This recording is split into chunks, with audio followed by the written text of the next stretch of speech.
L'islamiste Anis Hadj Brahim menace de divulguer mon adresse. L'influenceuse de droite Mila dans la méga sauce. Salut, c'est Tango et bienvenue pour une nouvelle actualité. Avant de commencer la vidéo, merci à tous les nouveaux abonnés du Nouvel Ordre Populaire. Continuez à partager, continuez à vous abonner. On continue le combat. C'est parti. C'est vrai en plus. Oh, j'ai des photos, je peux vous envoyer des photos d'arabes scotchés de la tête aux pieds.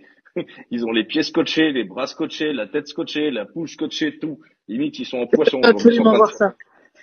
Alors pour un petit peu de contexte, en fait, Mila, que vous pouvez voir ici, était dans une conversation vocale sur le média X, qu'ils appellent un space, où les jeunes se connectent et puis discutent entre eux. C'est un petit peu comme les trucs de jeunes comme Discord, mais là c'est sur X. Et donc elle parlait avec un franco-israélien qui lui proposait de lui envoyer des photos de Palestiniens. Donc il ne précise pas si c'est des civils scotchés de la tête aux pieds, violentés, torturés. Et Mila veut absolument voir ça. En train de faire les saumons aujourd'hui là. Et ça, Moi, si tu veux, Mila, j'en ai des sympas de l'armée. Je veux voir ça. Attends, je te Là, l'envoie. Maintenant qu'on est abonné, je vais te l'envoyer en privé, la photo scotch. Donc voilà, donc lui, il y en a un qui dit Mila, moi je peux t'en envoyer des centaines. Bon, on dirait quand même un petit peu Mila et sa cour de prétendants. Donc voilà, c'est ce qui lui a valu les foudres d'internet. Pour résumer, pour ceux qui savent pas qui est Mila, un blasphème et des menaces de mort le 18 janvier 2020. Donc ça remonte quand même il y a 4 ans. Mila, alors âgée de 16 ans, publie une vidéo en live sur Instagram où elle raconte avoir été insultée par un homme alors qu'elle parlait de ses préférences sexuelles. Ensuite, le sujet a commencé à déraper sur la religion. Donc moi, j'ai clairement dit ce que j'en pensais parce que la liberté d'expression, tu connais. Interpelle-t-elle face caméra avant de terminer par une critique virulente de l'islam. Votre religion, c'est de la merde. Votre Dieu, je lui mets un doigt dans le trou du cul. Excusez-moi YouTube pour le trou du cul, ce n'est pas moi qui le dis. C'est une citation. Vous me direz en commentaire si vous pensez que c'est du courage ou de la folie. Moi, je ne sais pas trop comment me placer par rapport à ça. Bon, évidemment, du coup, la pauvre Mila, entre guillemets, parce que je sais pas trop quoi en penser, elle se refait attaquer ensuite par des défenseurs de l'islam. On regarde un petit extrait. L'islamiste Anis Hadj Brahim menace de divulguer mon adresse. Ce jeune homme, c'est le fils de Khaled. Et je sais pas si vous vous rappelez de Khaled.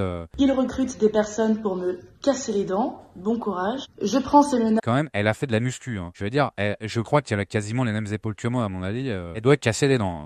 Très au sérieux, sachant qu'il les a déjà mises à exécution auprès d'autres victimes, comme par exemple mon meilleur ami Yohan Power. Yohan lui avait gentiment donné la parole dans une vidéo sur sa chaîne YouTube. Il a fait l'erreur de donner par bienveillance de la visibilité à un pseudo-musulman patriote qui dès le départ semblait un peu douteux. Donc voilà, Yohan l'a gentiment accueilli chez lui. Quelques mois plus tard, bien évidemment, celui-ci a retourné sa veste. Il a balancé gratuitement toutes ses informations personnelles. Ouais, ça c'est terrible. Le pauvre gamin, il donne de la visibilité à l'autre et il se fait péter la gueule. Plus, il met son adresse sur Internet. Non, ça c'est vraiment des trucs qui ne se font pas. Ça c'est des techniques de lâche. Yohan s'est fait casser la gueule devant son domicile par les profils qu'il est interdit de dénoncer. Pour ça, en fait, elle veut juste dire les Arabes.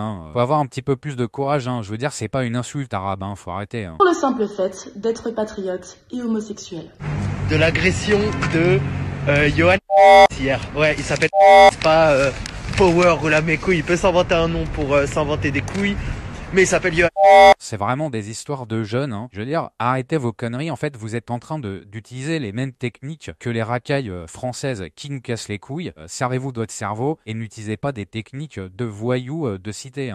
Pour ceux qui ne le connaissent pas, il s'agit de Anis Hadj Brahim, fils du... Faut se coiffer, jeune homme. Faut arrêter de fumer des pétards et faut se coiffer. À un moment, faut rentrer un petit peu dans le rang. Hier, je suis désolé, je suis pas non plus anti-fumette. Un petit coup de peigne et puis on va chercher un boulot, quoi. Dealer, délinquant multirécidiviste, déjà connu des services de police, un islamiste radicalisé qui se faisait passer pour un musulman tolérant, modéré et patriote. Nous avons tous les éléments pour l'incriminer. Nous sommes loin d'être ses premières victimes, car je sais qu'il ne s'arrêtera pas là tant que nous serons encore vivants. En gros, je veux dire, cette histoire va continuer. La polémique autour de Mila va continuer. C'est quand même la 3e ou 4e fois qu'elle se retrouve dans la sauce sur X. Vous me direz en commentaire, parce que moi, je sais pas trop quoi en penser. J'ai l'impression que c'est des histoires de jeunes. Est-ce que Mila est courageuse ou alors est-ce qu'elle est complètement folle? Est-ce qu'elle a envie de se mettre en danger pour prouver quelque chose aux Français? C'est vrai qu'on pourrait dire que, en quelque sorte, c'est du courage. Moi, je vous dis, c'est des histoires de jeunes. Mais ce qui me dérange, c'est qu'ils utilisent des techniques un petit peu racaillisantes, hein, je trouve, quand on a de l'honneur. Hein, je veux dire, on fait comme Papacito, on va sur un ring de boxe et puis on se bat en fait avec des valeurs, du bon sens et les règles du combat. Prenez-nous Mila, rendez-nous Papacito. Hein, vraiment, on a besoin de mecs qui en ont un petit peu plus dans le ciboulot. Si cette news vous a plu, vous vous abonnez aux Nouvelles Heures Populaires, vous commentez, vous mettez le like, vous partagez sur les réseaux Telegram, WhatsApp. On se retrouve bientôt pour une prochaine news. C'était Tango. Ciao.